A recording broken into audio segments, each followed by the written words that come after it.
Pronto, acredito que começamos a gravar. Deixa eu só confirmar aqui. Pronto, está gravando. Deixa eu minimizar isso aqui. E vamos lá. Então, até a aula passada nós olhamos até aqui o corolário 3, né? Analisamos a linguagem, observamos que estava tudo correto e tal, tentamos entender cada um deles. Aí hoje a gente começa aqui nesse lema. Aí o lema diz: se existir uma abjeção f de um conjunto x em um conjunto y, então dados A pertencendo a x e B pertencendo a y, existe também uma abjeção g de x em y, tal que o g de A vai no B. Tá? Ele está te dizendo que, se você garante que existe uma abjeção entre dois conjuntos, então você garante que existe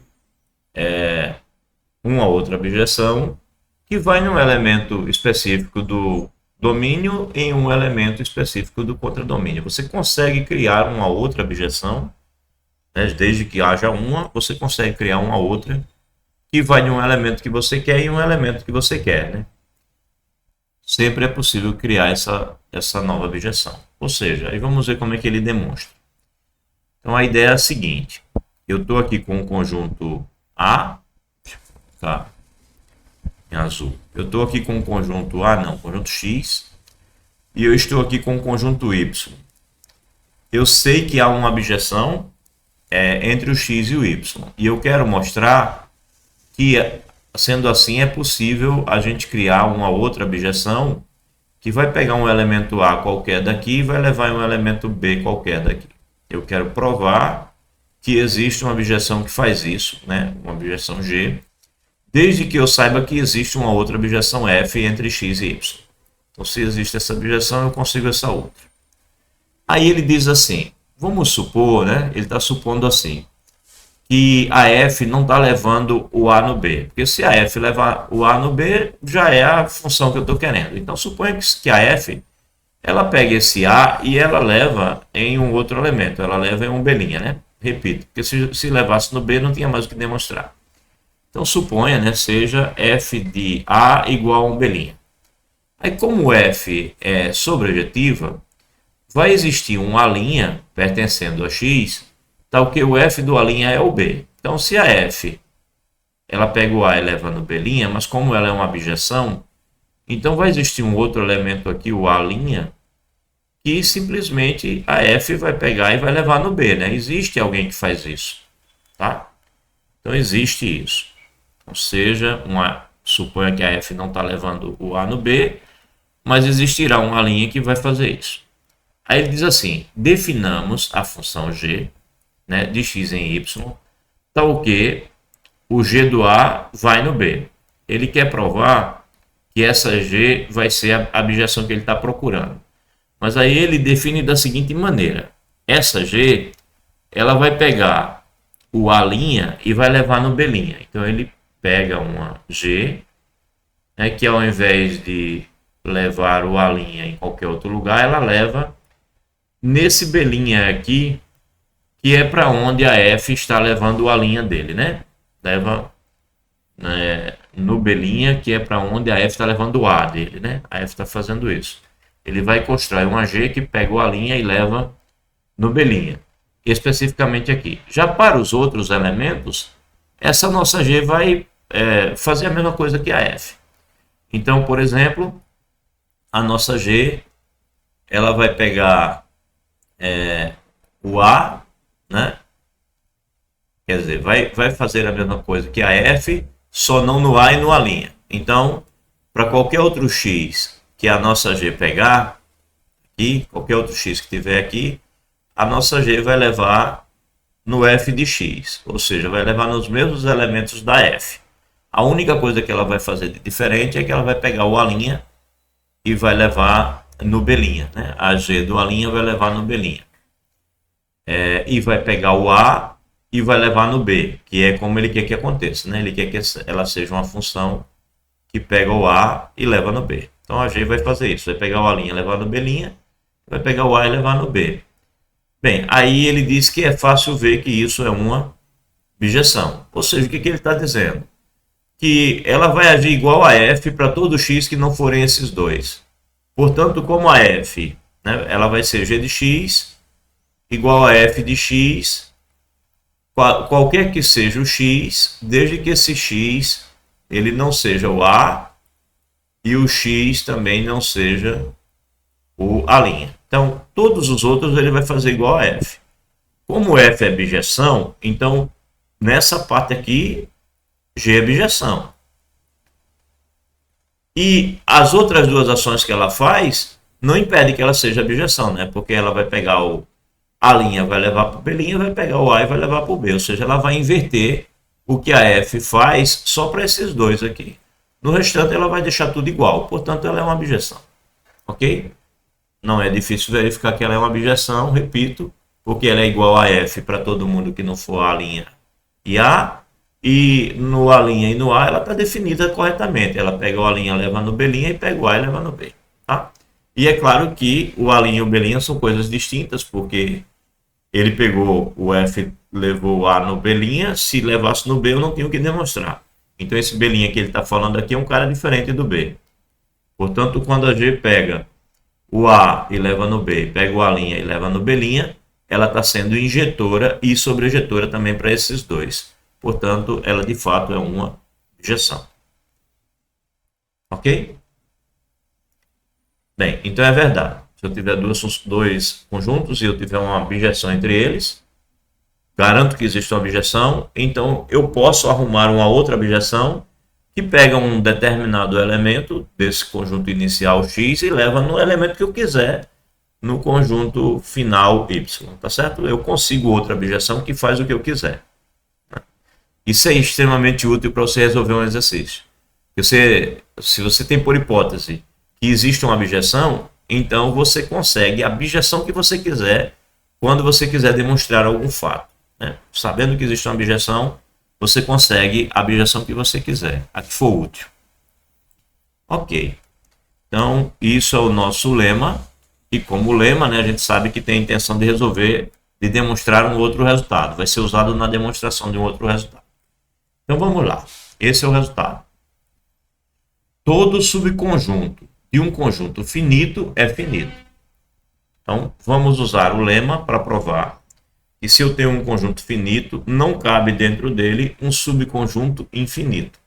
Isso pode parecer estranho, mas não há nada de estranho nisso daí, porque você vai ver que quando a coisa é infinita, aí acontece um monte de loucura. Mas quando é finito, é simples assim mesmo, é intuitivo, né? Se ele é finito, então dentro dele só cabe subconjuntos finitos. Mas aí a gente precisa provar para deixar isso sacramentado. Então todo subconjunto de um conjunto finito é finito. Aí vamos ver como é que ele prova. Ele diz: provaremos inicialmente o seguinte caso particular. Se x é finito e eu tenho um a que pertence a x, então x menos a é finito. É isso que ele quer provar.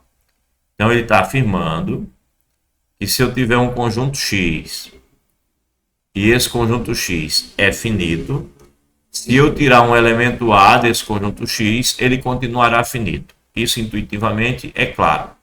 Mas lembre-se o que significa ser finito, tá? A gente tem que lembrar que nossas afirmações se baseiam no fato de que um conjunto ele é finito quando eu consigo uma abjeção, não do n, mas sim do in, né? Eu consigo uma abjeção do in no x. Então o x será finito, onde esse n é um número natural, né?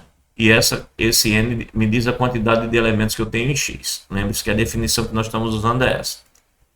Bem, então ele quer provar aqui, né? O caso particular em que eu tenho um x finito e a pertencendo a então o x menos o a é finito. Aí ele diz assim, com efeito, ou seja, ele está provando que isso aqui é finito. Ele diz assim, existe uma abjeção do in no x, né? Porque nós estamos considerando que o x é finito, então existe essa abjeção. Existe uma abjeção do in no x, a qual, pelo lema, podemos supor que cumpre f pega o n e leva no a. Então, o que o lema diz? Que se eu tiver qualquer abjeção, então eu posso pegar e construir uma nova abjeção tranquilamente, né, do jeito que eu quiser. Então, como o x é finito, eu sei que existe essa objeção. Eu quero provar que o x menos o a é finito, é isso que eu quero provar. Eu quero provar que o x menos o a é finito. Eu sei que existe uma objeção do IN no x, né? E eu quero provar que esse cara daqui é finito. Ora, se existe uma objeção aqui, e quem é o IN, né? Não esqueçam quem é o IN. É o 1, o 2, o 3, etc., até o enésimo número natural. Então, se existe uma objeção assim, né? Então eu posso chegar e criar uma outra objeção, chamá-la de F1, também do IN no x, né? Lembrando que o A é um elemento do x, tal que essa nossa F1, ela quando for calculada no N, ela vai dar como resposta o A. Repito, se existe uma objeção aqui, eu posso arrumar outra objeção do jeito que eu quiser, de tal forma, do jeito que eu quiser não, existirá pelo menos uma outra, de tal forma que vai pegar o N e vai levar no A, né? Que o A é um elemento do X. Ok, então eu consigo construir uma outra objeção, ele por abuso de linguagem aqui, chamou f de n igual a A, ou seja, ele está dizendo que pode supor assim, que essa aqui já é a que leva o n no A. Ele não chamou de f1, porque não usou um pouco de abuso de linguagem, né?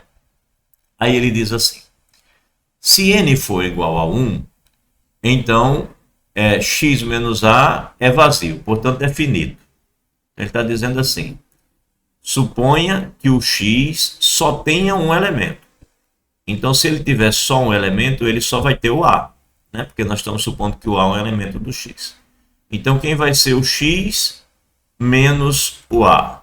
Ora, se o x e o A são iguais, o que sobra é nada. Então, é vazio. Só que nós definimos que o conjunto vazio seria finito. Então, se o n for igual a 1, acabou o problema. Eu já sei que esse cara daqui é o vazio e, portanto, é finito. Bem, então vamos pensar que o n é maior do que 1. Se o n é maior do que 1, então a restrição de f a in menos 1 é uma objeção sobre isso daqui. Está dizendo que se eu tenho que o x tem mais coisas, né? Então o x, eu tenho uma objeção, que é a minha objeção f, né? Que vai de n em x, tenho essa objeção. Eu vou aqui e tiro o a, né? Vai do in no x, perdão, in no x.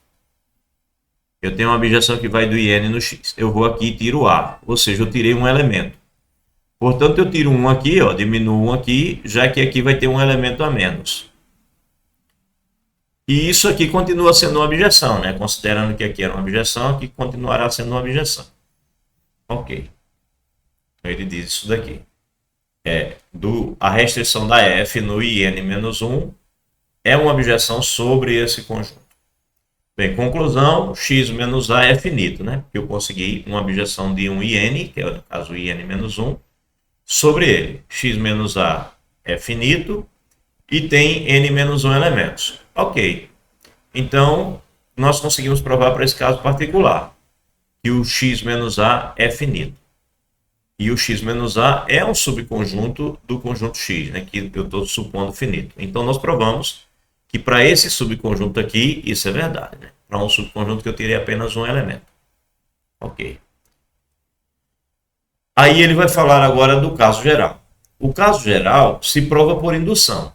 Então nós acabamos de mostrar que se eu tirar apenas um elemento de um conjunto finito, ele continua finito. Aí você consegue provar que vale para qualquer quantidade de elementos que eu tirar, né? O caso geral se prova por indução no número n de elementos de x. Ele é evidente quando x é o vazio, foi o que nós acabamos de falar, né? Já fizemos aqui, esse caso aqui. Ou seja, quando n é igual a 1. Então, supondo o teorema verdadeiro para conjuntos com n elementos, seja x um conjunto com n mais 1 elementos e y um subconjunto de x. Então, demonstração por indução, né? Ele provou que se ele tirar um elemento só, então vale. Aí ele agora está supondo que vale para ele tirando n elementos. E ele quer provar que vai valer para n mais 1. Então, se o conjunto tiver Um elemento só é verdade. Se o conjunto tiver n elementos, eu vou supor que é verdade. E eu vou provar que vale também para o conjunto que tenha n mais 1 elementos. Então ele agora está com x com n mais 1 elementos e está considerando y subconjunto de x. Ele quer provar isso. Então, seja x um conjunto com n mais 1 elementos e y subconjunto de x. Bem, se o y e o x forem iguais, não há nada a provar, né? Afinal de contas, eu estou supondo x finito. Então, o y será finito também, porque são iguais. Caso contrário, então, quando eu pensar em tirar um elemento que seja do x, né? Estou tirando um elemento do x, eu terei que, caso contrário, existe um a, né? Existirá, né? Se eles não são iguais, eu tenho que o y está contido no x. E eu tenho que eles são diferentes, eles não são iguais. Isso significa dizer que existe um elemento a que está no x, de tal forma que eu tenho uma coisa assim, né? Eu tenho x, tenho y, e eu garanti que existe pelo menos o a aqui, pelo menos o a de diferente, né? Que está no x e não está no y. Então, mesmo que eu tire esse a daqui, pode até ser que o x fique igual ao y. Mas que mesmo assim eu posso afirmar que y está contido em x menos a, né? Pode até ser igual, mas eu garanto pelo menos que está contido, certo? É o que ele está afirmando aqui. Y está contido em x menos a. Ora, mas quantos elementos tem o x? N mais 1. Quando eu tiro a, ele passa a ter quantos elementos? N. Mas qual é a minha hipótese de indução? É que para n elementos, vale a nossa afirmação de que ele é finito. Então, como x menos a tem n elementos, segue-se que x menos a é finito, certo? E com n elementos. Mas a nossa hipótese de indução diz que o teorema vale para n. Ou seja, todo subconjunto de x menos a também é finito. Esse cara é finito e, consequentemente, esse daqui também, né? Porque a nossa hipótese de indução vale. E aí está provado por indução que vale para todo subconjunto de um conjunto finito, tá? Não importa a quantidade de n de elementos que tem. Foi provado para n elementos, quaisquer. Ok? Entendido a ideia? Trabalho, né? A aula passada tinham 18 pessoas, hoje só tem 9. Que maravilha. O pessoal está seguro, está firme. Aí vamos para a próxima. Corolário. Vamos lá, consequências disso. Bem, lembre-se qual é o teorema, tá? Todo subconjunto de um conjunto finito é finito. E agora vamos para as consequências disso. Dado uma função de x e y, se y é finito, ou seja, se esse daqui do contradomínio é finito, e f é injetiva, então x é finito. Então, se esse daqui for finito, esse daqui e a f for injetora, então esse daqui também é. Agora, ao contrário. Se x é finito e f é sobrejetora, então o y é quem é finito. Eu garanto que o y é finito. Entendido, gente? Ó, se o contradomínio é finito e eu estou com a função injetora, então o domínio é finito. E ao contrário também é verdade. Se o domínio é finito e eu estou com a função sobrejetora, então o contradomínio é finito. Então, se eu te dou um problema e que você descobre que eu tenho uma função injetora ou sobrejetora, e eu sei se o domínio ou o contradomínio é finito, eu consigo afirmar se o contradomínio ou o domínio também é finito, tá? De uma coisa eu tiro a outra. Eu preciso da injetividade ou da sobrejetividade da função, e eu preciso saber se o conjunto domínio é finito ou infinito e vice-versa, o contradomínio também. Bem, então vamos lá. Vamos ver a demonstração disso. Vamos ver como é que ele demonstra isso. Vê só. Ele diz, com efeito, se f é injetiva, então ele está falando de qual? Ele está pegando essa aqui, né? F é injetiva. Ele está supondo, então, que y é finito e quer provar que x é finito, tá? Ele está nessa primeira parte. Então, se f é injetiva, então ela é uma abjeção de x sobre o subconjunto f de x, né? Você tem uma função que vai de um x em um y, e ela é uma função injetiva, ou seja, ela é 1 a 1. Ela não tem duas setas indo para o mesmo elemento. Tá. Então, se a gente considerar só isso aqui, só o conjunto das chegadas, ou seja, o nosso f de x, e ignorar os elementos que estão fora da imagem, então essa função ela é injetiva sobre a f de x e ela é sobrejetiva, né? Porque eu só estou considerando os que estão na imagem. Então ela é injetiva e sobrejetiva, portanto ela é bijetiva sobre a imagem.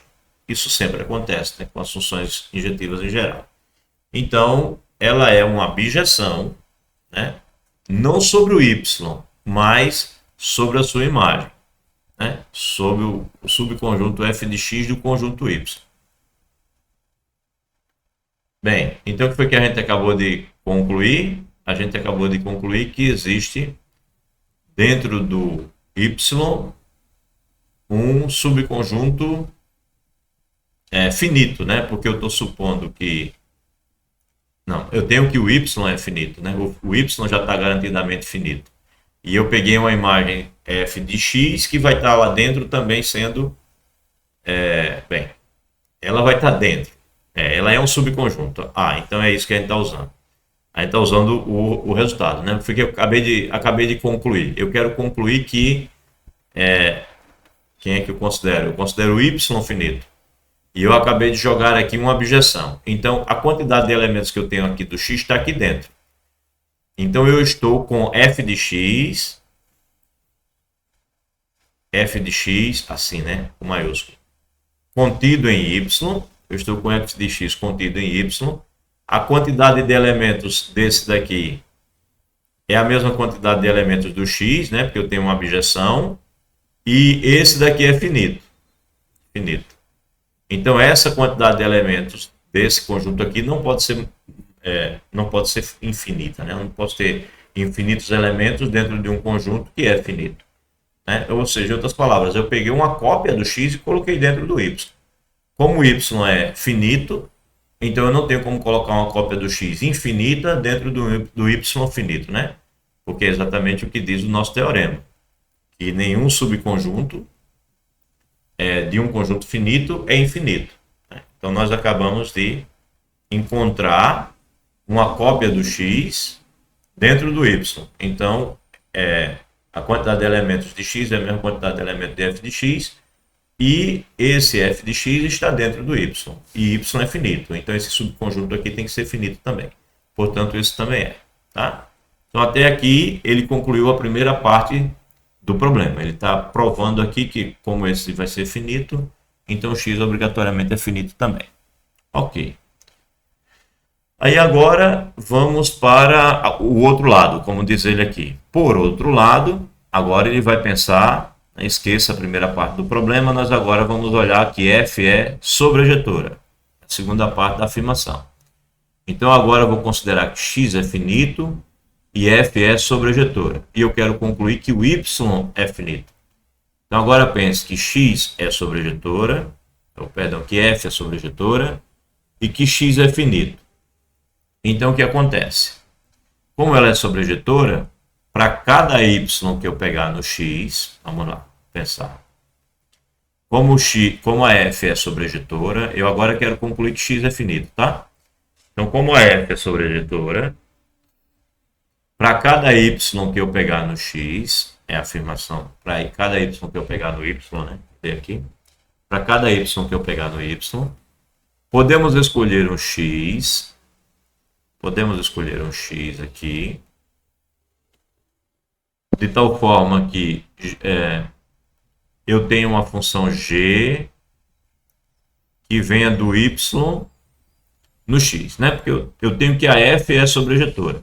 Então, se ela é sobrejetora, dado um y aqui, existe, a f vai fazer uma ligação, né, entre um x daqui e esse y. A f faz assim. Então, eu consigo definir uma função g que vai do y no x, uma função g no sentido contrário, né? Como a f é sobrejetora, Então, para cada y que eu pegar no y, podemos escolher um x, que vai estar no x, que é a imagem de uma função g de y. No caso, essa g de y trabalha aqui, né? Ao contrário. G de y dá como resposta o x que está no x. Ok. Então, o que? O f de x é o y. Exatamente como nós construímos aqui. Segue-se que g é injetiva. Segue-se que g é injetiva. Por que g é injetiva? Ora, a f está definida daqui para lá, né? E ela pode até ter 2. Ela poderia até não ser injetora, né? Porque eu só estou supondo que ela é sobreinjetora. Não estou supondo que ela seja injetora. Então, a f pode fazer isso. Ela pode ser que eu tenha que o f do x1 seja igual ao f do x. Mas na hora que eu vou definir a g, eu não posso sair do y para os dois, porque senão não seria função. Como é função, ela só pega um caminho. Como ela só pega um caminho, ela é injetora, né? Vai ter que ter um outro elemento para poder fazer o caminho para cá.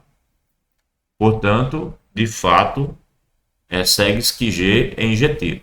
Logo, pelo que acabamos de provar, y é finito. Ou seja, o que acabamos de provar? Acabamos de provar que se f é injetiva e você tiver que o contradomínio é finito, então o domínio também é finito. Então, quando você olha para g, você acabou de concluir que g é injetiva.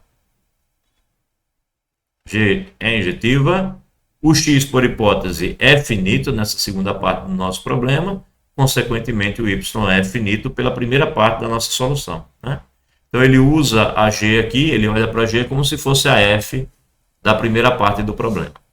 E aí ele tem que, isso define, né, uma aplicação g de y em x tal que isso acontece e que g é injetiva, logo, obrigatoriamente, o y é finito. O y é finito. Ok? Então, ele usa a primeira parte para resolver a segunda. Ok? Tranquilo? Suave? Todos vivos? Sigamos em frente. Se quiserem fazer pergunta, por favor, é só falar, ou então, se alguém escrever, é só me avisar que alguém escreveu, que eu não estou vendo lá, né? Bem, aí ele diz aqui, um subconjunto X contido em N, diz-se limitado, opa, isso é uma definição, tá? Ele está aqui definindo o que é um conjunto limitado. Um conjunto diz-se limitado quando existir um número P natural, tal que qualquer que seja o elemento do tal conjunto, ele é menor ou igual do que esse P. Então, se existir um número P natural que faz isso, então o tal do X ele é chamado de limitado. X é um subconjunto do N. Ele será limitado se existir um número natural que é maior ou igual que qualquer elemento dele. E aí ele vai para um corolário, para o segundo corolário. Um subconjunto X contido em N é finito se e somente se é limitado. Parece também bem intuitivo, né? Então você tem um conjunto que é um subconjunto de N que foi infinito, ele não terá limite, né? Ele tem um limite inferior, que é o número 1, porque todo subconjunto de N vai ser maior ou igual que 1. Então, limitado pela parte inferior ele é. Mas pela parte superior ele não é, né? Ou seja, ele não tem limites para o seu maior número. Não existe o seu maior número se ele for infinito. Então, se ele for finito, ele vai ser limitado. Então, ele diz aí que é se somente se. Então, vamos provar indo e voltando, né? Tem que provar nos dois sentidos. Então, vamos lá. Vamos ver como é que ele faz isso. Ele diz assim, bem, olha, note. A afirmação é X subconjunto de N é finito, então implica que ele é limitado. Ele começa então assim, com efeito, como ele está considerando como hipótese que X é finito, né? Ele escreveu X assim. Se ele é finito, ele tem os elementos x1, x2 até xn. Então, se você tem um subconjunto do conjunto dos números naturais e ele é finito, você pode representá-lo assim, certo? Aí, o que ele faz? Ele soma todo mundo, né? Se ele é finito, eu posso somar todo mundo. A questão é que a soma ela é sempre maior que qualquer uma das suas parcelas. Então, consequência disso, para qualquer um desses daqui, né, vemos que se eu pegar um elemento daqui, então eu tenho que esse elemento é menor ou igual que a soma. Porque qualquer parcela que eu pegar aqui, ela é menor ou igual que a soma. Aí a soma é justamente o nosso número P limitante.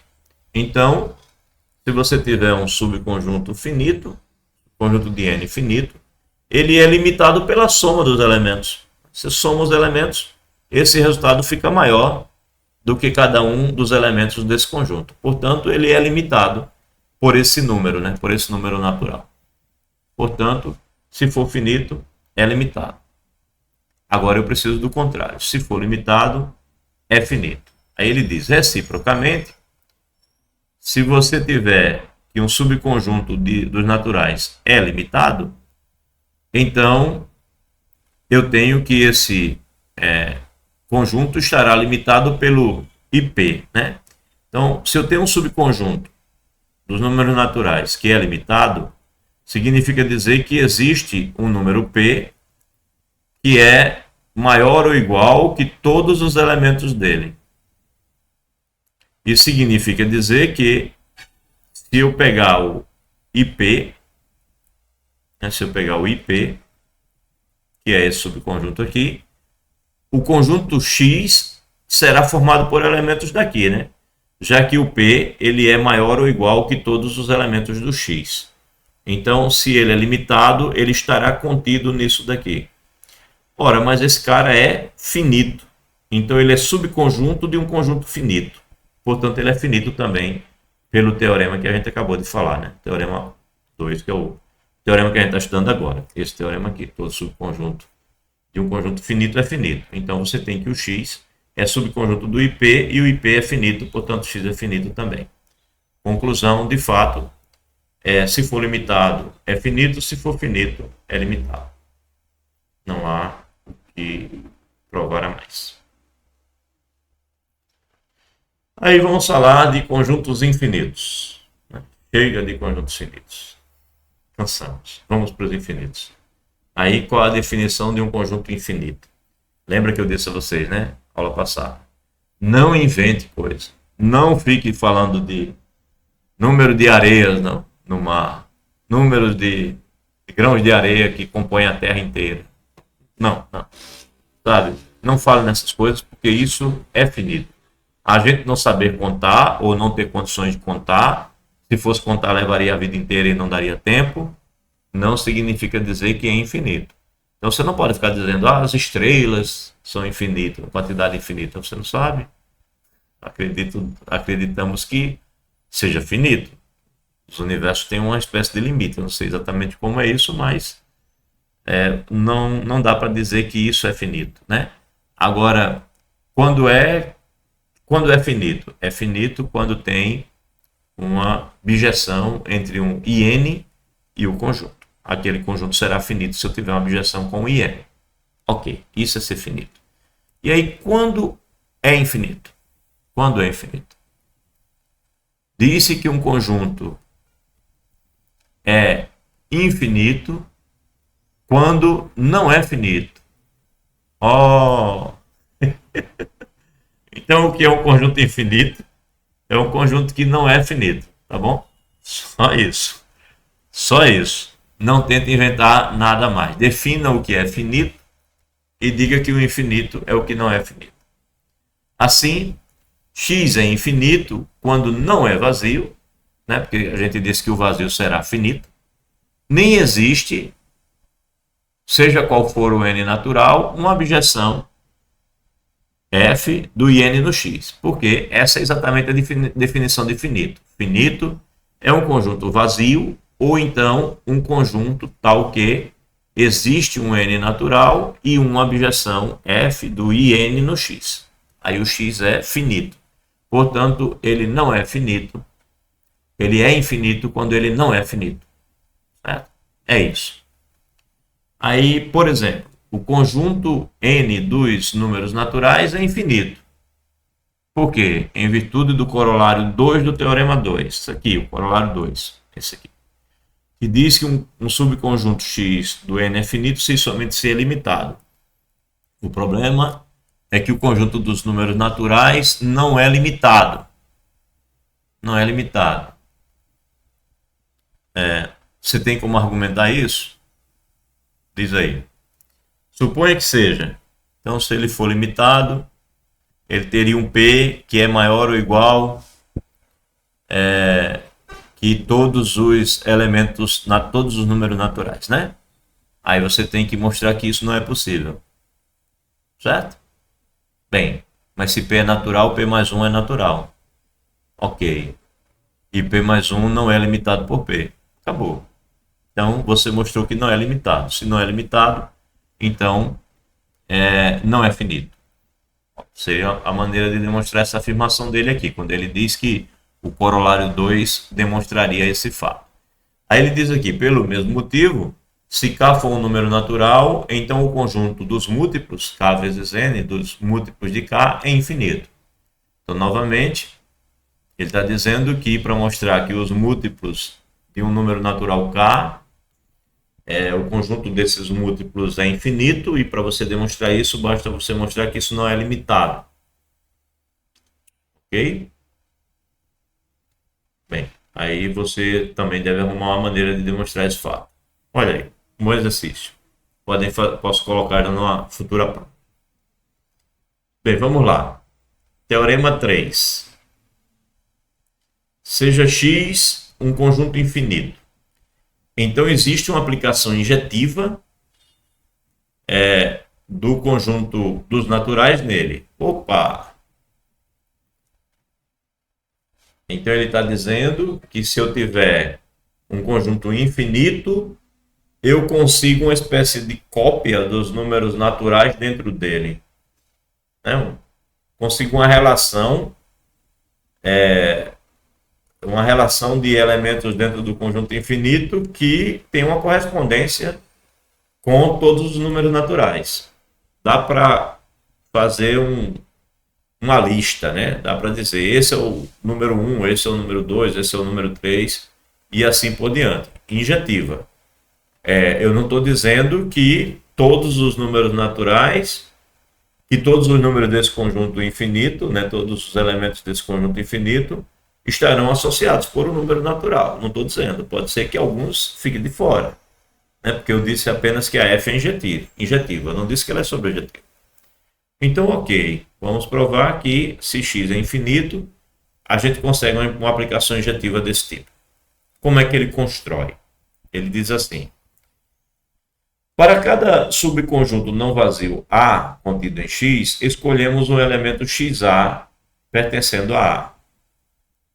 Em seguida, definimos uma função f de n em x indutivamente. Como é que a gente faz? Assim. Então a ideia é a seguinte, desenhando e pensando. Você está com um conjunto x que é infinito. Vou desenhá-lo assim, né, para indicar que ele é um diagrama aberto aqui. Termina nunca. Aí ele está dizendo que a gente vai definir indutivamente da seguinte maneira. A gente vai pegar aqui os números naturais, né? O 1, o 2, o 3, o 4, o 5 e assim por diante. Aí a gente vai pegar o número 1, vai dizer f de 1 é xx. Pronto, aqui é o conjunto x, né? Isso aqui tudo aqui é o conjunto x. Isso aqui é o conjunto x. Aí ele vai pegar o número 1 e vai levar no elemento que ele chamou de xx. Ok. E aí ele supõe que está definido o F1, o F2 e assim por diante. Então ele disse que isso vai ser feito para cada subconjunto. Para cada subconjunto. Então, por exemplo, você está com o x todo e você tira esse xx que você já colocou o número 1 associado a ele. Quando você tirar o xx, né, você tirou só esse elemento. Aí digamos que ficou agora o conjunto A, bem, será um N, então vou chamar de, esse aqui vai ser o meu F1, né? F1 vai ser esse xx, o x pequeno vem primeiro, vai ser o xx. Aí quando ele pegar o 2, ele vai jogar no conjunto que vai ser o x menos esse primeiro que ele pegou. menos o x, menos o xx. É todo mundo menos esse aqui que ele já marcou. Aí agora, quando ele for pegar o terceiro, ele exclui esse e exclui esse. Certo? Exclui esses dois elementos aqui. Vou chamar esse daqui de A2, digamos. Conjunto A2. Ou melhor, ainda posso simbolizar melhor assim. Já que eu vou chamar de conjunto A2, porque o A1 é o próprio x, então vou dizer que isso daqui ele vai levar no elemento xa2, por exemplo. Ok. Aí, tirando esses dois elementos, eu passo a ter um outro subconjunto do x. Aí eu chego no 3 aqui e defino quem vai ser o meu F3, né? Então, o F3 vai ser, tiro esses dois, fica um outro elemento.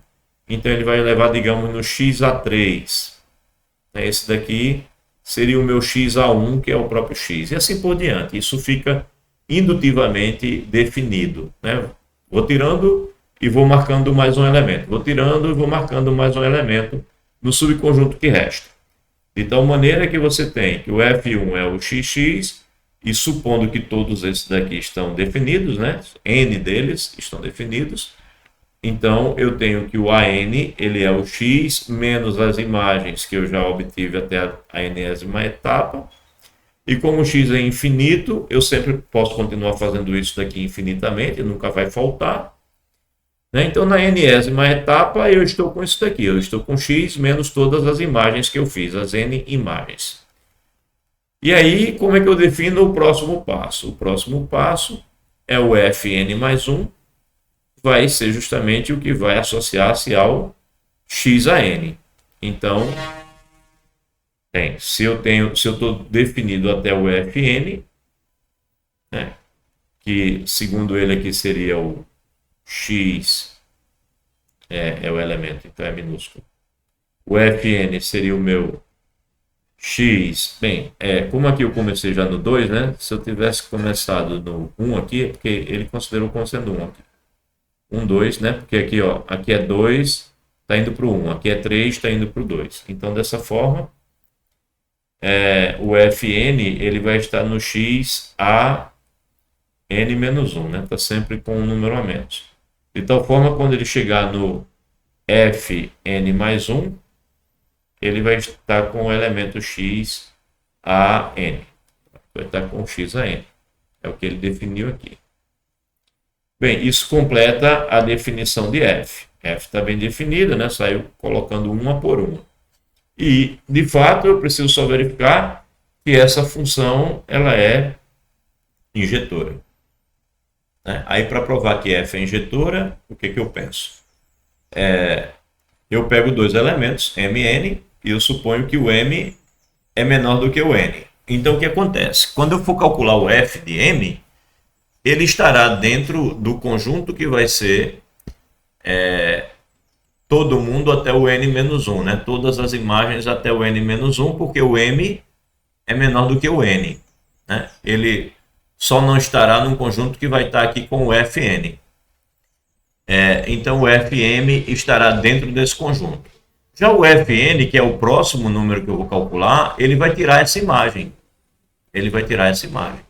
Portanto, o fn vai ser o x menos todo mundo até o anterior a ele, até o n-1.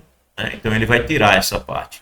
Então esse fm está contido nesse conjunto, enquanto que o fn está contido em x menos esse conjunto. Então, o fn não pode ser o fm, né? Porque o fm está aqui dentro. Aí você conclui que o fm ele é diferente do fn. E aí, se eu peguei dois elementos nos naturais e eu mostrei que as imagens são diferentes, isso significa dizer como os dois elementos eram elementos quaisquer, apenas diferentes, né? Porque eu peguei o m menor do que o n, então peguei dois elementos diferentes, provei que as imagens são diferentes. Isso significa dizer que f é injetora. E era isso que eu queria provar, né? Eu queria provar que existe, né? Se x é um conjunto infinito, então existe uma aplicação de n em x que é injetora. Nós construímos essa função e provamos que ela é injetora. Ok? Próximo passo, um corolário. Perguntem, tá certo? Caso haja dúvidas aí a perguntar, fiquem à vontade. E aí vamos para mais um corolário. Um conjunto X é infinito se e somente se existe uma abjeção φ de x em y sobre um subconjunto próprio y contido em x. Aí eu acrescentei aqui a palavra infinito, porque não dá para fazer uma abjeção, né, de um conjunto infinito sobre um conjunto finito. Então, o subconjunto ele é próprio e ele é um subconjunto infinito. Então, vejamos, ele está dizendo que no caso dos conjuntos infinitos, a gente sabe quando o conjunto é finito, não dá para você colocar aqui dentro um subconjunto próprio e infinito. Se esse daqui é finito, o de dentro tem que ser finito também. Nós provamos isso. Todo subconjunto de um conjunto finito é finito. Ele está dizendo agora que se o x for finito, for infinito, eu consigo colocar um subconjunto aqui dentro e uma bijeção do conjunto maior sobre o conjunto menor. E eles não são iguais, eles são diferentes. E esse é menor, né? Está dentro desse. Então eu consigo fazer uma abjeção do maior no menor. Teoricamente não é menor. Ou seja, eu consigo um subconjunto dentro de um outro, de tal maneira que os dois têm o mesmo tamanho, é a mesma quantidade de elementos, mas eles não são iguais. Isso só acontece quando é infinito. Ele afirma que isso é sempre possível quando é infinito. E é isso que ele vai provar. Bem, é claro que não dá para fazer uma abjeção de um x infinito em um y finito. Portanto, o y aqui ele é infinito. Isso deveria estar escrito nesse texto. Pois bem, vamos ver a demonstração dele. Com efeito, seja x infinito e f de n em x uma aplicação injetiva. Nós acabamos de provar que isso é sempre possível, né?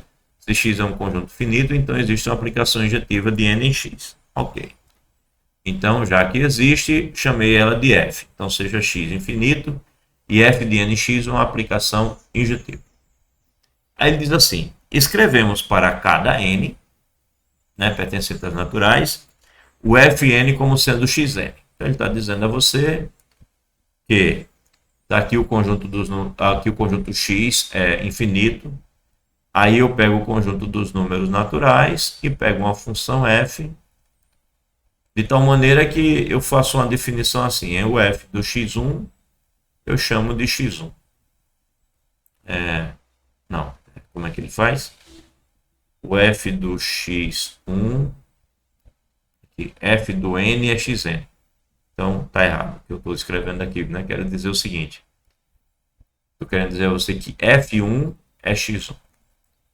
F de 2 é x2.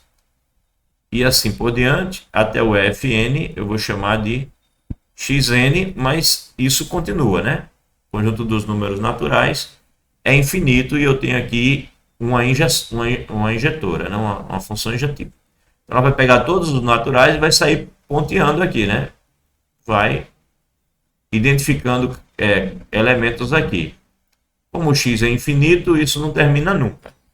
Tá? Então eu tenho como ficar fazendo isso. Foi o que o teorema garantiu que eu consigo fazer. Aí ele diz assim, vou escrever assim, ele diz agora, consideremos o subconjunto próprio y, que é o x menos o x1. Então tá.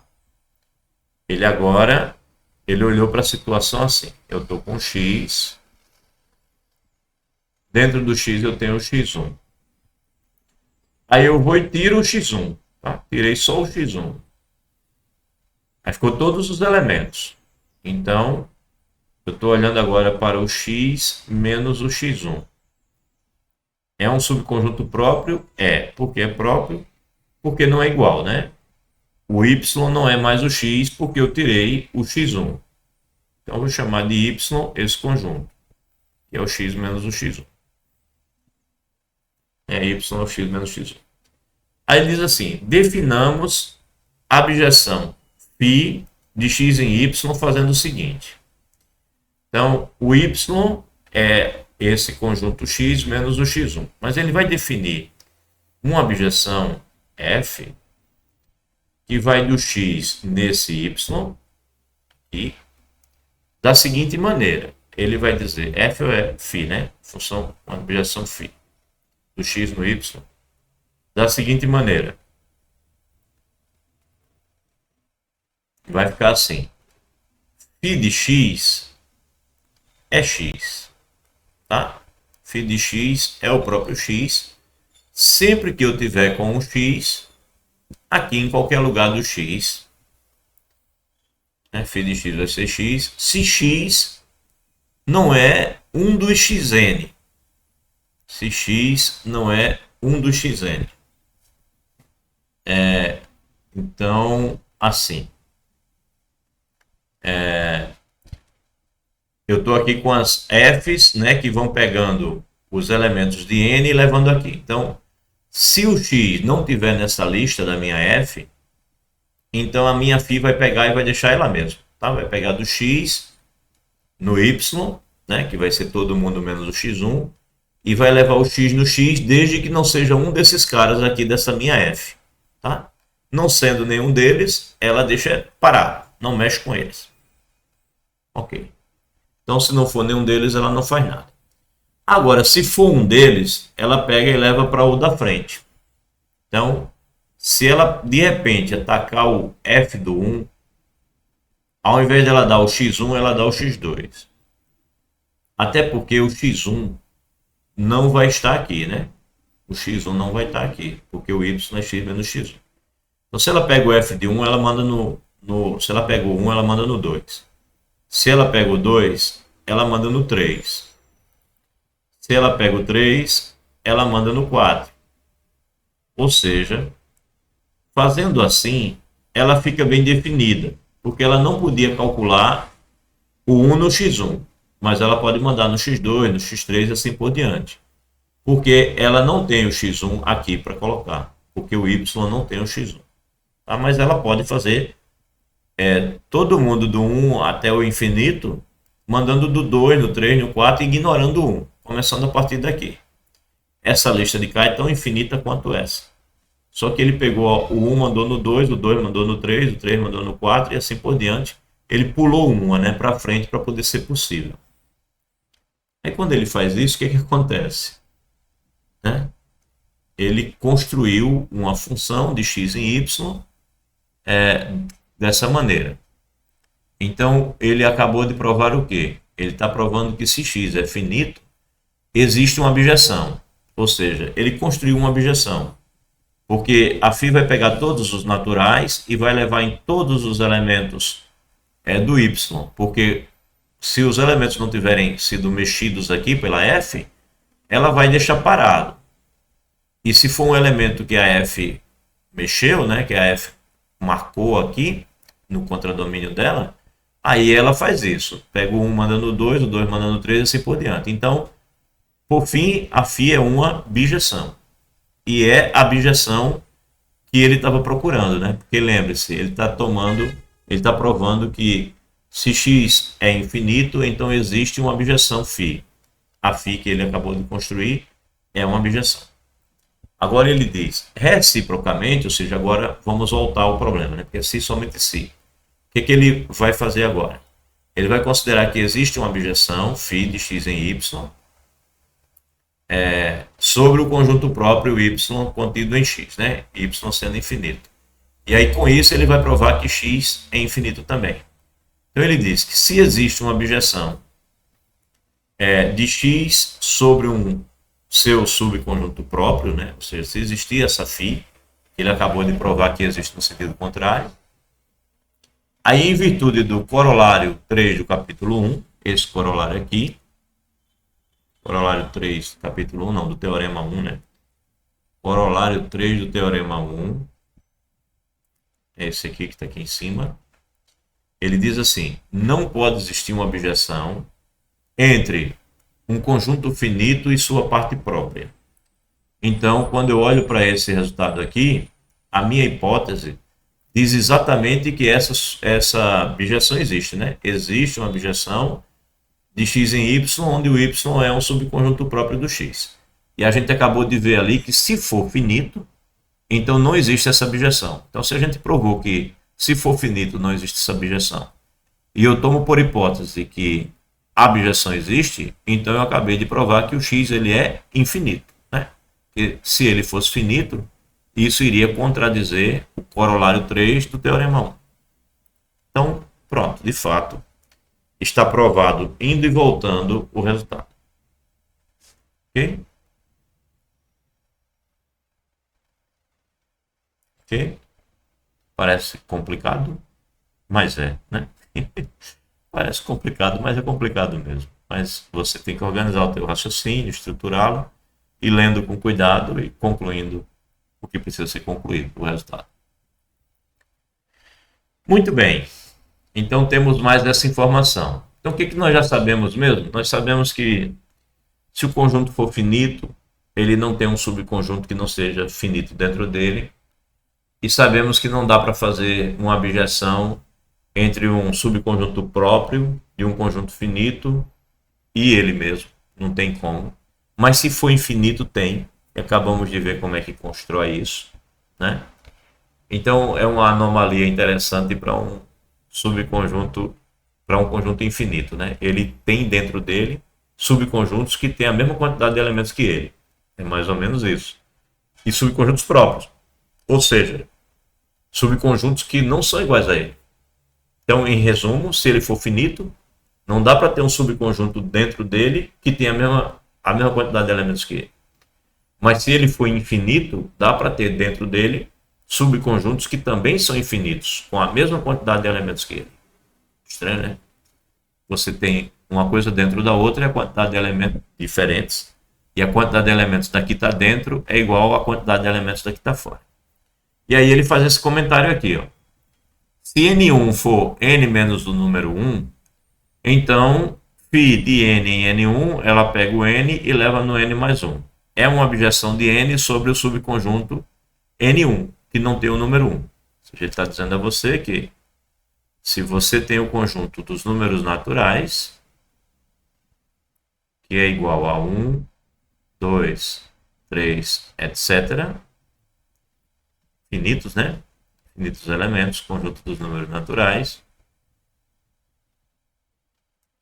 E você tira o número 1 daqui e chama de N1, 2, 3, 4, etc.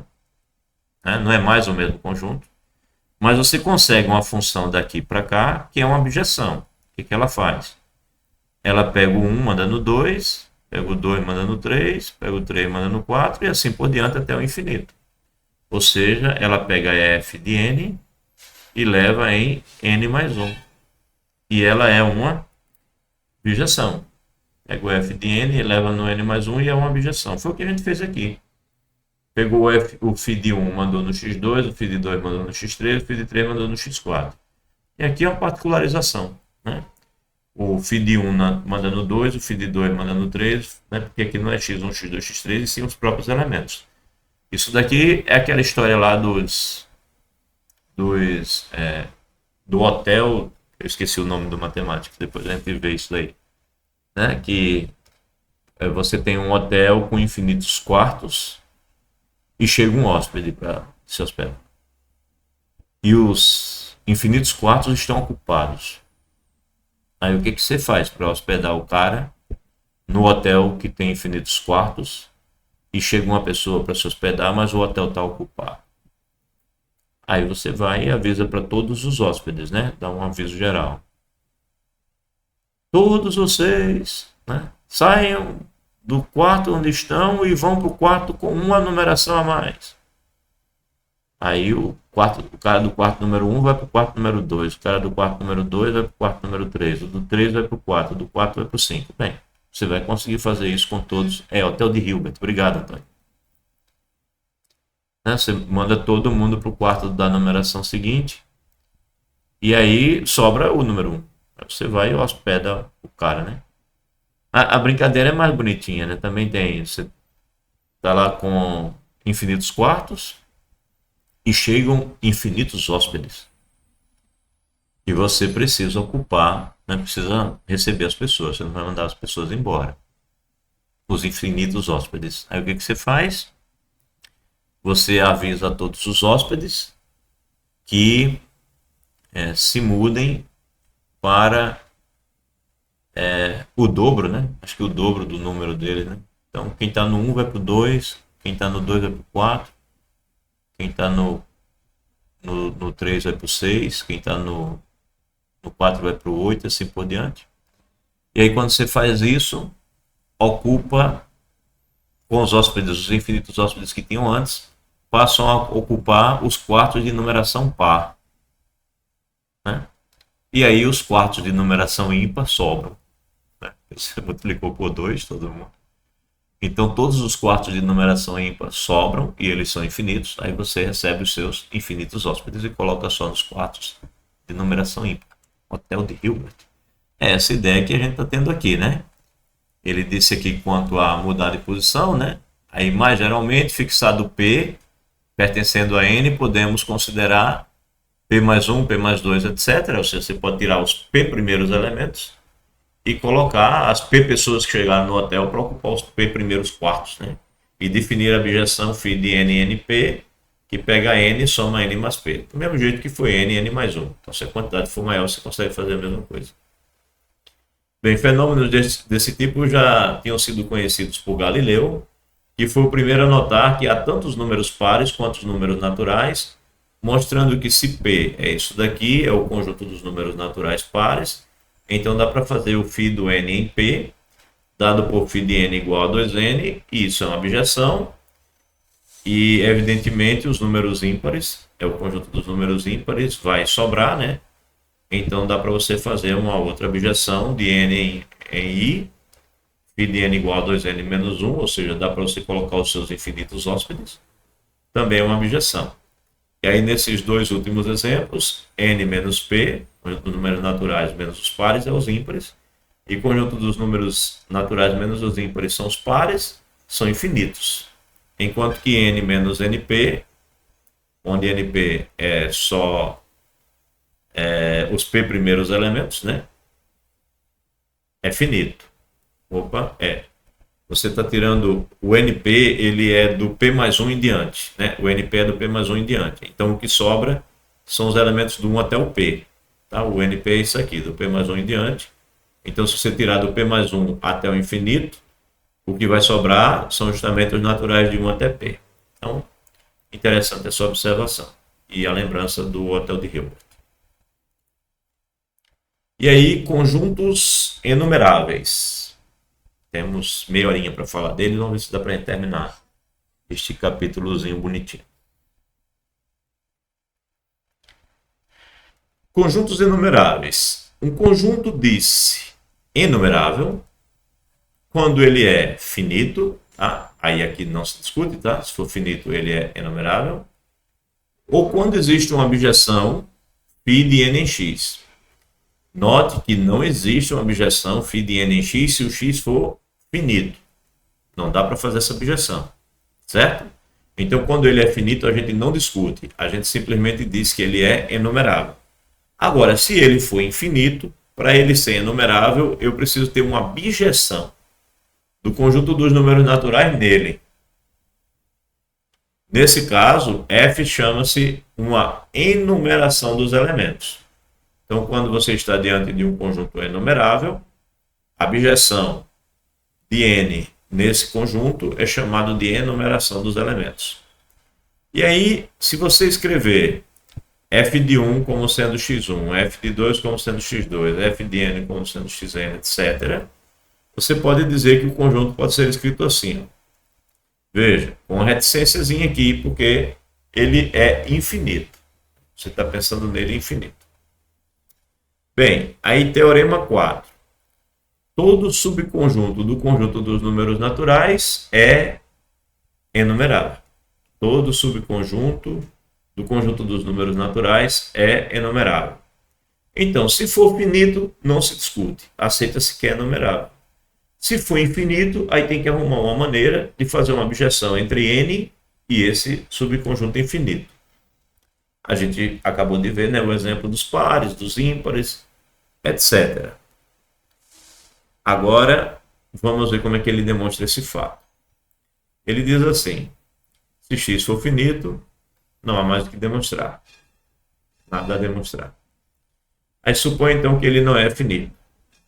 Enumerando os elementos de x da seguinte maneira: x1 é o menor elemento de x. Então, pego lá o x1 como sendo o menor elemento de x. E aí, supondo definidos uma sequência, né? Esse é maior que esse, maior, maior, maior, n elementos aqui, numa certa sequência. Então, para cada n elementos que eu agrupar assim numa certa sequência de ordem de crescimento, um é maior, maior, maior, etc., eu defino que eu tenho um conjunto AN, que é justamente o conjunto X, que eu estou querendo mostrar que é enumerável, menos essa sequência. Isso para cada n. Então, observando o seguinte, o AN, observando que a n é diferente do vazio, porque eu estou pensando no x infinito, e eu tirei uma quantidade infinita de elementos, né? Então, x é infinito, então essa quantidade x de elementos não vai tirar todo mundo. Então, o AN vai ser diferente do vazio. E claro, o xn mais 1 vai ser o menor elemento de AN, né? Porque eu vou tirar até o xn, que é o meu maior elemento aqui no AN, então o próximo ele vai ser o menor elemento de AN, né? Vou tirar até o n, então o próximo será o menor elemento de AN. Bem, então o que acontece? X ele vai ser x1 até xn e mais alguns, né? Vou tirar daqui do x esses caras, eu tenho x assim, ou seja, em outras palavras, eu consigo escrever o x como um conjunto aqui enumerável. Aí, com efeito, ele vai provar então isso. Por que ele consegue escrever assim? Com efeito, se existisse algum elemento x pertencente a x diferente de todos os xis aqui ordenados, né? Teríamos o x pertencendo ao AN para todo n que pertencesse aos naturais, né? Então, logo, o x seria um número natural maior do que todos os elementos desse conjunto daqui, contrariando o corolário 2 do Teorema 2. O corolário 2 do Teorema 2 é este corolário aqui. Corolário 2 do Teorema 2 é este aqui. Um subconjunto x de n é finito se somente se é limitado. Então, nós acabamos de mostrar que x aqui não é limitado, né? Ele não é limitado.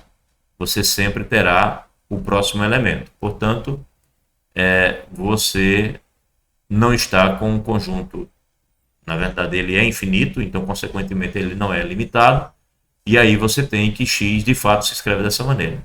Portanto, ele é um conjunto enumerável, né? Todo subconjunto enumerável ele é um subconjunto enumerável do conjunto dos números naturais. Ok? Bem, teorema 4. Vamos repetir, tá? Todo subconjunto x de n é enumerável. Então, você sempre consegue essa objeção aqui, tá? Isso aqui é uma objeção, né, dos naturais nele. Então, vamos ver o corolário. Todo subconjunto do conjunto de números naturais é enumerável, foi o que a gente acabou de demonstrar. E como consequência disso, nós temos pegue f de x em y injetiva. Se y é enumerável, então x também é. Então você tem uma injetividade entre dois conjuntos e você sabe que o y é enumerável. Então ele afirma que o x também vai ser. Em particular, todo subconjunto de um conjunto enumerável é enumerável, certo? Porque quando você pega uma injetividade do x no y, você está pegando aqui dentro do y um subconjunto com a mesma quantidade de elementos de x. Portanto, todo subconjunto de um conjunto enumerável, né, sendo y enumerável, você está com um subconjunto com a mesma quantidade de elementos, e ele está querendo, nós teremos provado, caso a gente consiga demonstrar esse resultado, nós teremos provado que assim, todo subconjunto de um conjunto enumerável é enumerável. Bem, vamos lá. Com efeito, basta considerar o caso que existe uma abjeção φ de y em n. O que eu quero provar é que o x é enumerável. O que eu estou tendo é que o y é enumerável. Se ele é enumerável, eu tenho que existe essa abjeção. Na verdade, na nossa definição, a gente disse que a abjeção era ao contrário, né? A gente definiu assim, deixa eu ver. A gente definiu a abjeção ao contrário, mas ele está querendo deixar claro para você que tanto faz. Aqui logo no início, quando falamos de enumerabilidade, onde foi que a gente começou? Conjuntos infinitos. Conjuntos enumeráveis, aqui, ó. Ele fala da abjeção de n em x. Mas ele está dizendo que basta considerar, né? Basta que a gente considere. Aqui mesmo? Não, aqui. Perdão. Então, em particular, aqui. É o caso que eu tenho uma abjeção de y em n. Na definição, a gente tinha dito que se o y é enumerável, então eu tenho uma abjeção de n em y. A definição dizia isso. Aí ele está dizendo que para a gente fazer as contas aqui, para a gente pensar aqui, a gente vai considerar a abjeção ao contrário, né? Mas se isso daqui é uma abjeção, então a gente sabe que ao contrário, a φ a menos 1, né? A φ a menos 1, por exemplo, de y em x, já que ela é uma abjeção, existe a inversa, né? Então, isso daqui a gente sabe que também é uma abjeção. Então, dado isso, existe essa abjeção. Aí, para não ficar escrevendo φ a menos 1, ele simplesmente está dizendo que vai considerar a φ assim ao contrário, tá? Então, basta considerar o caso em que existe uma abjeção φ de y em n, e existe porque y é enumerável. Então, você consegue uma composta. Qual é a composta? Você tem a abjeção y em n, que é essa nossa φ, e ele quer fazer uma composta, a f faz x em y, então x em y é a f é injetiva, então eu posso pegar a φ e aplicar nas imagens da f, então eu vou ter φ de f dos elementos de x, né? Ou seja, eu vou ter φ bola f, que vai, φ bola f vai do x no n. Φ bola f do x no n. Tá. Sendo que você sabe que essa daqui ela é bijeção. A φ é bijeção e essa daqui é injetora. Ora, a composta da injetora com outra injetora, né, já que isso daqui é injetora, vai me dar uma função injetora aqui também. Então eu tenho que isso daqui é injetor, isso daqui é injetor, e eu tenho que... o que eu tenho sobre o x? Nada, né? Por enquanto não tenho nada sobre o x, mas eu tenho que... há uma abjeção aqui. Então, injetora com abjeção vai dar outra abjeção aqui. Tá? Isso daqui, então, é mais do que uma injetora. Ela é uma abjeção de x sobre n. E, consequentemente, se ela é uma abjeção, isso faz com que o x seja enumerável, né? Se eu tenho uma abjeção aqui, então o x é enumerável, que é o que eu quero provar. Aí ele diz aqui, no caso particular do x ser contido no y, porque aqui é x e y qualquer. Então, tomamos f de x em y igual à aplicação de inclusão. Ou seja, ele está dizendo que aqui eu estou com x e y qualquer. Mas se eu tenho a situação em que x está contido em y, então eu pego a inclusão. Ou seja, eu faço a função f de x dando o próprio x, né? Porque ele está contido dentro desse outro. Então essa nossa f de x em y pode ser assim. Na verdade, para ser justo, talvez nem merecesse ser chamada de f, né? A gente pudesse chamar isso daqui de função inclusão. A inclusão de x em y, né? Porque aí de x seria o próprio x. Ok, então particularmente, se tivermos isso, a f pode ser tomada como sendo a inclusão. A inclusão é naturalmente injetora. Na verdade, é bijetora. Ok, então é verdade. Se você tem f de x em y injetora, e se o y aqui é numerável, então esse cara daqui também é numerável. Em outras palavras, não dá para fazer a injetividade de um conjunto não enumerável em um conjunto enumerável. Não dá para fazer uma injetividade assim, né? Se o y for enumerável e o x não for enumerável, eu não vou conseguir essa objeção. Tá bom? Não dá para colocar uma cópia do não enumerável dentro do enumerável. É o que a gente vai começando a perceber. Bem, aí o último corolário, seja f de x em y sobre injetora, opa, aqui era injetora, e a informação que eu tinha era sobre o y é enumerável, então eu concluí que o x era enumerável. Agora eu tenho que ela é sobre injetora, e aí a informação que eu tenho é sobre o x. Se x é enumerável, então o y vai ser, tá? Então, se é injetora e eu tenho informação sobre o contradomínio, eu concluo sobre o domínio. Se é sobre injetora e eu tenho informação sobre o domínio, eu concluo sobre o contradomínio. Vejamos. Porque isso daqui é verdade. Bem, ele vai usar o corolário anterior, claro, né? Vamos ver como.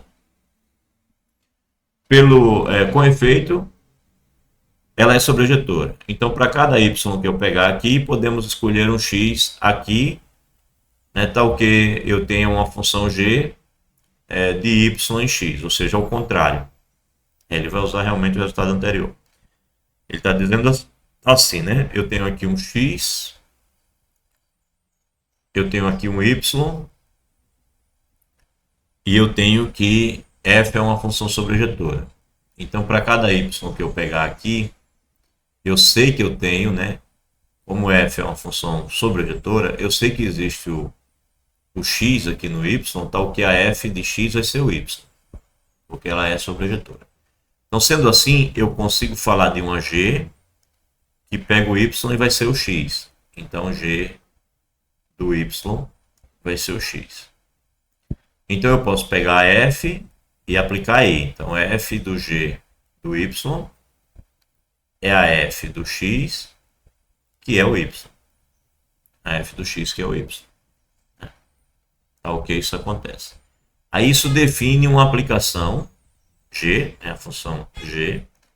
Essa aplicação g, ela vai do y no x, né? Ela vai do y no x. Tá ok? Essas coisas aqui acontecem. Para todo y que eu pegar aqui. Aí segue-se daí que g é injetora. A gente já fez isso hoje, né? Eu disse assim, olha, se a f não for injetora, porque eu só tenho que ela é sobreinjetora. Então eu tenho a possibilidade da f pegar o x e ir no y e pegar também um x1 e também levar no y. Mas na hora de eu definir a g, eu escolho um dos caminhos. Eu não faço g de y dando x1. Eu faço g de y dando x. É uma escolha. Eu poderia voltar por aqui ou por aqui e isso daqui aconteceria. Então, como eu tenho uma escolha, eu não posso ter o y pela g sendo associado a dois caras diferentes, porque senão não seria a função. Né? Então, eu tenho, para cada elemento daqui do y, eu só tenho uma imagem aqui voltando pela f. Portanto, ela é, devido a essa construção, ela é injetiva.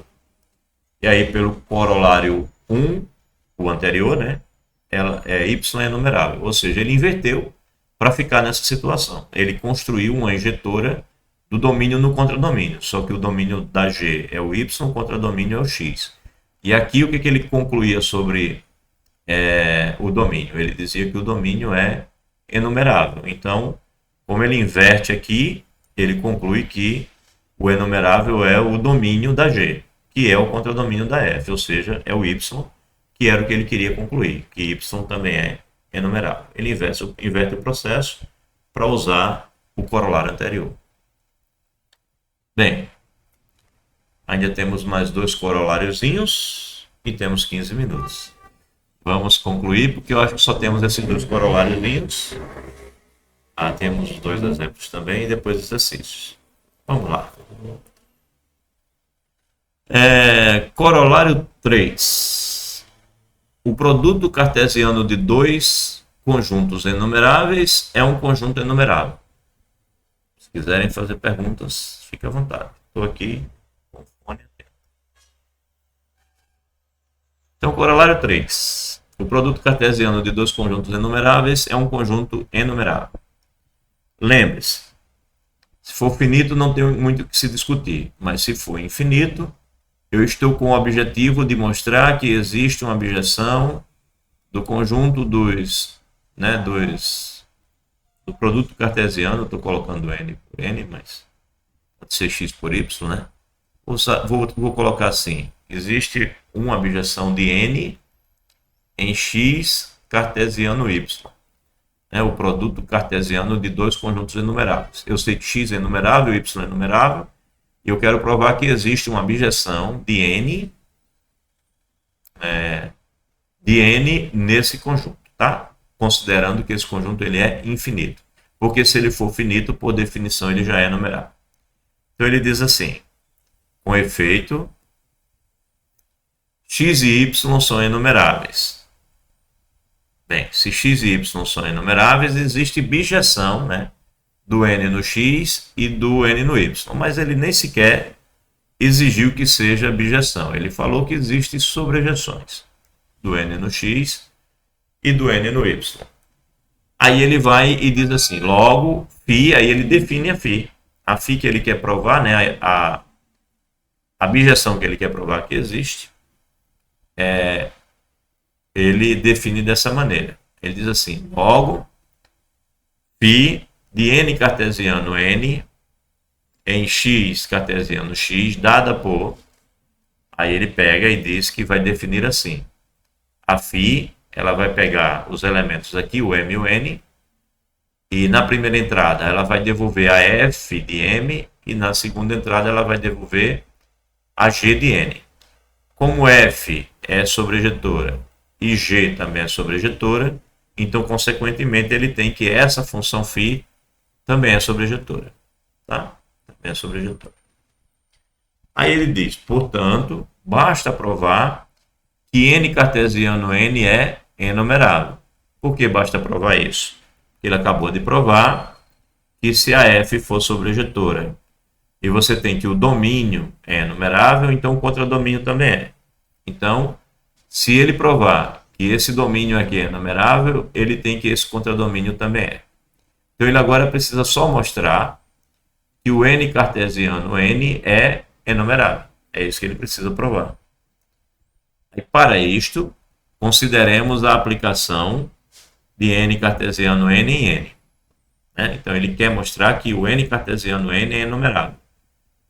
Ele precisa de uma bijeção de n em n cartesiano n ou de n cartesiano n em n, tanto faz.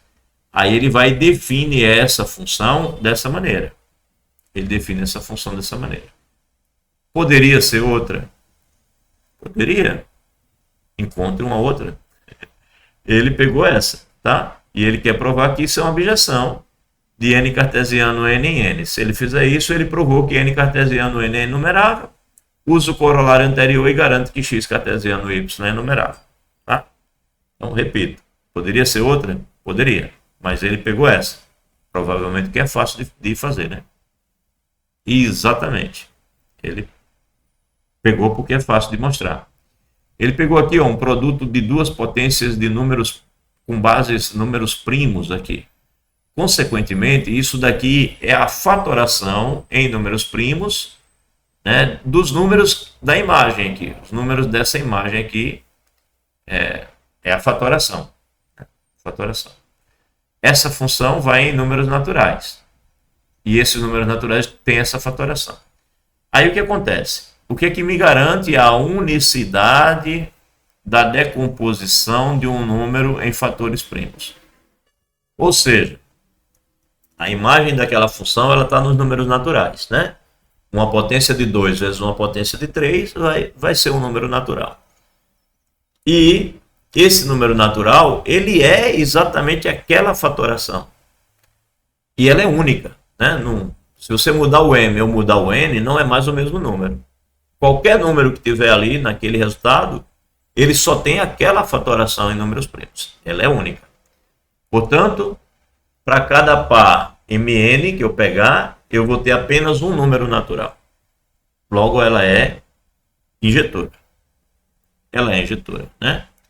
Pela unicidade da decomposição de um número em fatores primos, φ é injetora. Segue-se então que n cartesiano n é enumerável, né? Por quê? Porque ela é injetora e ela é sobrejetora? Não. Eu preciso da sobrejetividade? Não, né? Porque eu acabei de mostrar que ela é injetora e ela será bijetora para a sua imagem. Então, eu vou ter que a quantidade de elementos, quer dizer, não, a enumerabilidade disso daqui se garante porque eu vou estar com uma abjeção em um subconjunto aqui de n, né, em um subconjunto aqui de n. E todo subconjunto de n é enumerável. Então, eu vou estar com a abjeção de um enumerável em outro, de um certo conjunto em um enumerável. Então, obrigatoriamente, esse daqui também é enumerável, certo? Então, ele conclui que n cartesiano n é enumerável, que era o que ele queria demonstrar. Então, como n cartesiano n é enumerável e φ é sobrejetora, então o corolário anterior, né, me garante isso. Φ é sobrejetora e o domínio é enumerável, então o contradomínio é enumerável também. Ok, isso daqui é enumerável. Foi assim que ele provou. E corolário 4, 7 minutos. Vamos falar nele. Corolário 4. A reunião de uma família enumerável de conjuntos enumeráveis é enumerável. Então, se eu fizer uma união, a união que ele fala aqui, união é a mesma coisa, tá? A união de uma família enumerável de conjuntos enumeráveis é enumerável.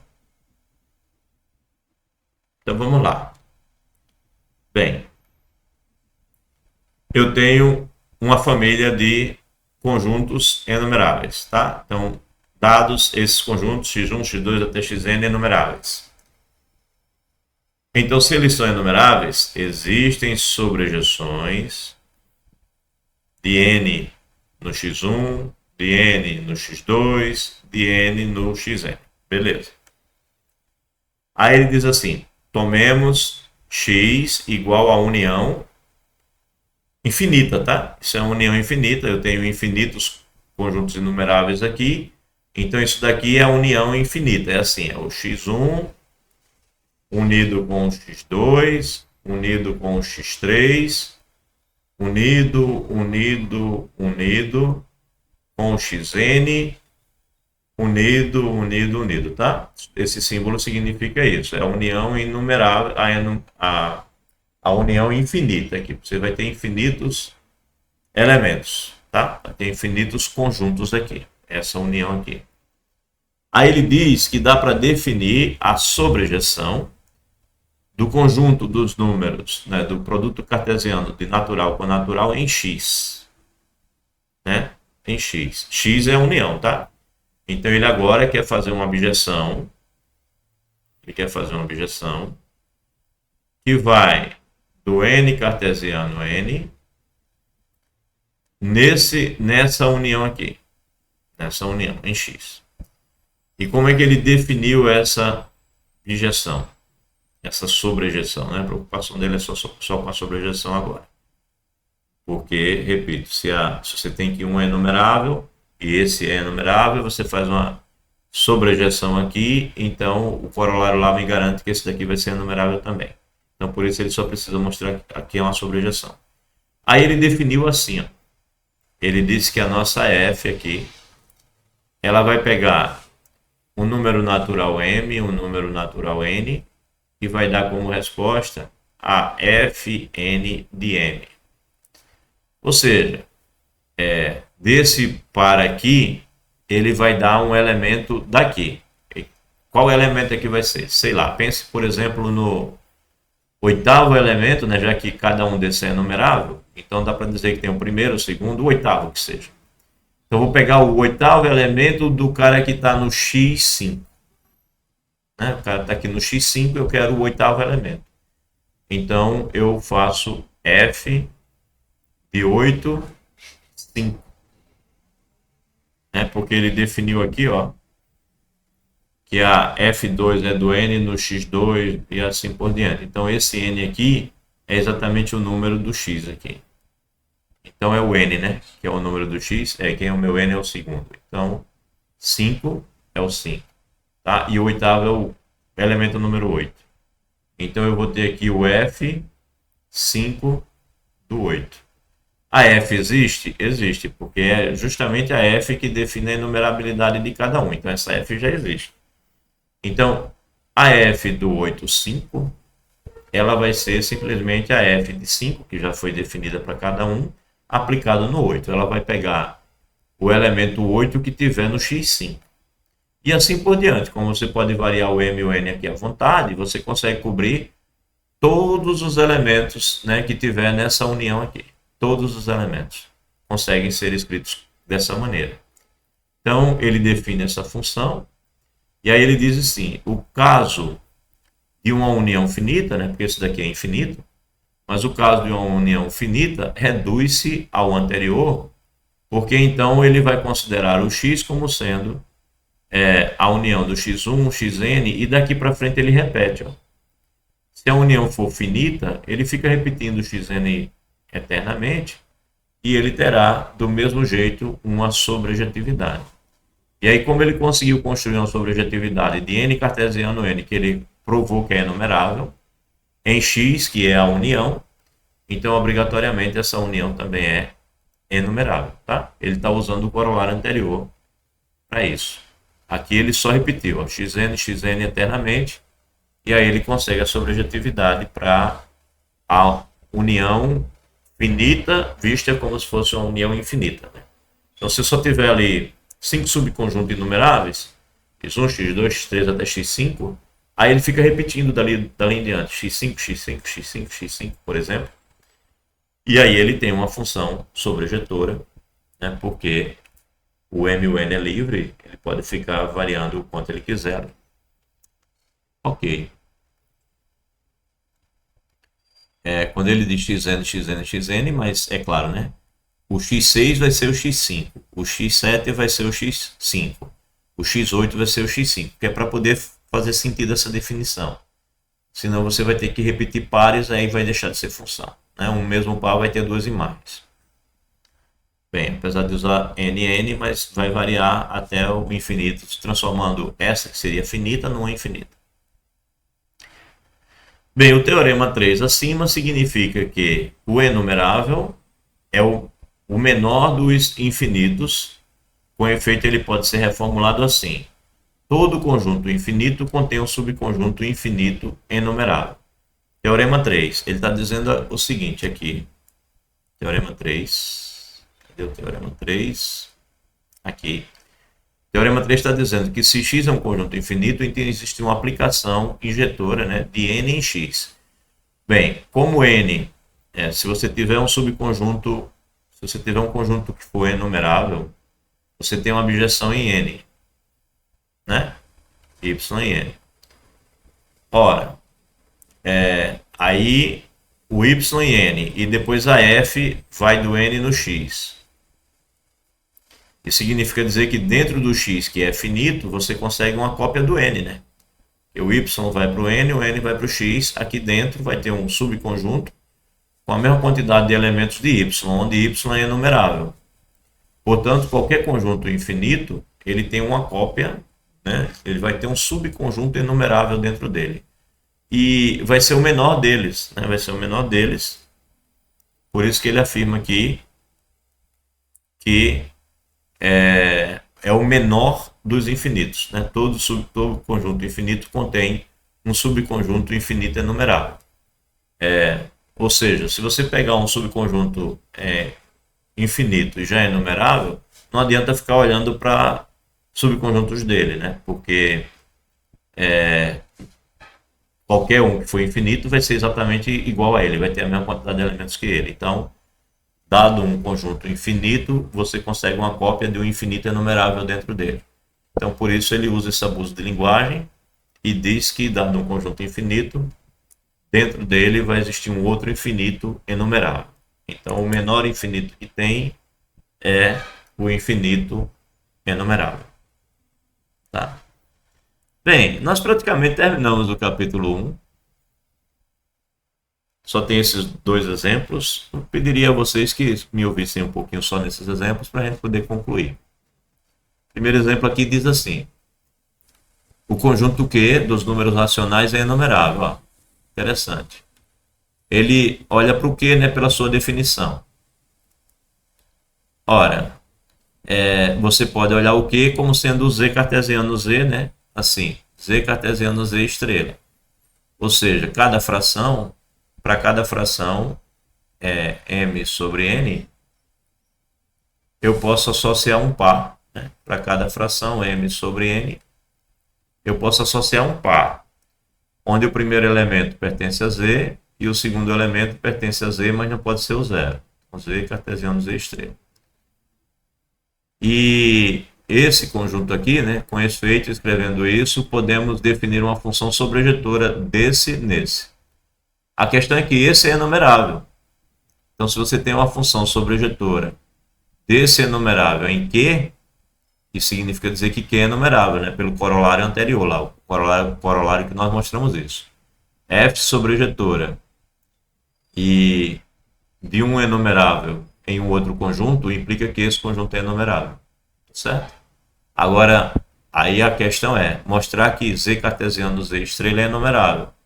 Mas lembre-se, nós acabamos de provar que N cartesiano N é enumerável. Então, usando a enumerabilidade desse, chegar a concluir a enumerabilidade desse. Eu não sei se ele disse como fazer isso em algum lugar. Acho que antes, né? Antes ele mostra que dá para você mostrar que Z é enumerável. E se Z é enumerável, Z cartesiano Z estrela é enumerável. Como é que ele mostrou que Z é enumerável? Assim, ó. Ele definiu f de n como sendo n menos 1 sobre 2. Isso se o n é ímpar. Mas ele também definiu f de n como sendo menos n sobre 2, isso quando n é par. Então, ele definiu essa função assim, por essas duas sentenças. Você vai notar que se você pegar, por exemplo, f de 1, isso vai ser 1 menos 1 sobre 2, então vai ser 0. Se você pega o f do 2, isso vai ser menos 2 sobre 2, vai ser menos 1. Se você pegar o f do 3, vai ser 3 menos 1 sobre 2, vai dar 1. F do 4 vai dar menos 4 sobre 2, vai dar menos 2. E assim por diante. F do 5, 5 menos 1 é 4, 4 por 2, 2. Então você vai vendo aqui, deu 0, menos 1, 1, menos 2. Aí 2. Então menos 1, 2, menos 2, 2. E aí por diante, você já percebeu que quando vai para o par, vai dar o negativo. E quando for para o ímpar, 7, vai dar o positivo, né? 7 menos 1, Então, vai cobrir todos os inteiros. Quando você variar os naturais, vai dar todos os inteiros. Então, como isso é uma abjeção, então você tem que o conjunto dos números inteiros é enumerável. Consequentemente, o produto cartesiano é enumerável. Isso daqui é um subconjunto do produto cartesiano, porque você só tirou o zero. subconjunto de enumerável é enumerável. E como esse é enumerável e f é sobrejetora, então Q é enumerável. E eu começo a próxima aula no exemplo 3, porque o exemplo 3 é intuitivo, é interessante, e ele vai ajudar a gente a entender bem o capítulo seguinte, que nós falaremos no capítulo seguinte, que R é o conjunto dos números, que é o conjunto dos números reais, não é enumerável. Eu vou usar esse exemplo 3 para introduzir o capítulo 2, tá? Tem 10 questões. Não, 19 questões, né? 5, mais 4, 9, mais 4, 13, mais 6, 19. Tem 19 questões. Eu estou pensando em dividir as 19 questões com os alunos da turma e, valendo um ponto para a próxima prova, pedir para vocês, cada um, basta um, né?